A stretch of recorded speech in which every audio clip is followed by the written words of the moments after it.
ഈ പെൺകുട്ടി തളർന്നു പോയതെന്നാണ് ആ വീടുകളിൽ നിന്ന് നമുക്ക് മനസ്സിലാക്കുവാൻ കഴിയുന്നത്.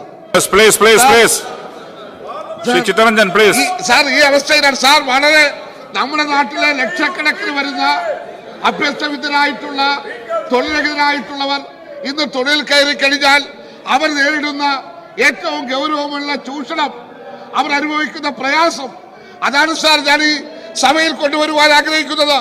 സാർ, പ്രതിപക്ഷം ഇവിടെ വിളിച്ചു കൂടുന്നവരല്ല സാർ. ലക്ഷക്കണക്കിന് വരുന്ന പാവങ്ങൾ ഈ രാജ്യത്ത് IT കമ്പനികളിൽ അതുപോലെ തന്നെ പുതിയ സ്ഥാപനങ്ങളിൽ പണിയെടുക്കുന്നവർ അനുഭവിക്കുന്ന വേദനയാണ് സാർ.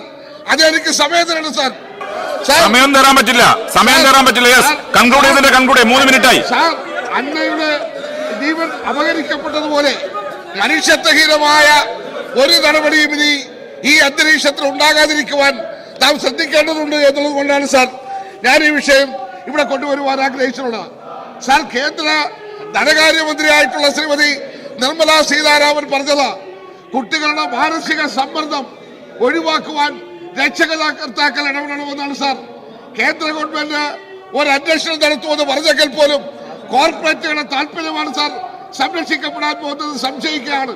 അതുകൊണ്ട് ഈ സ്ഥാപനങ്ങളിൽ പണിയെടുക്കുന്ന IT കമ്പനികളിലും കോർപ്പറേറ്റ് സ്ഥാപനങ്ങളിലുമൊക്കെ പണിയെടുക്കുന്ന ഈ തൊഴിലാളികളുടെ തൊഴിലും അവകാശവും സംരക്ഷിക്കുവാനും അമിതമായിട്ടുള്ള ജോലിഭാരം ഉറപ്പാനും ഇടപെടണമെന്നാണ് ഞാൻ അഭ്യർത്ഥിക്കുന്നത്. ബഹുമാനപ്പെട്ട മുഖ്യമന്ത്രി.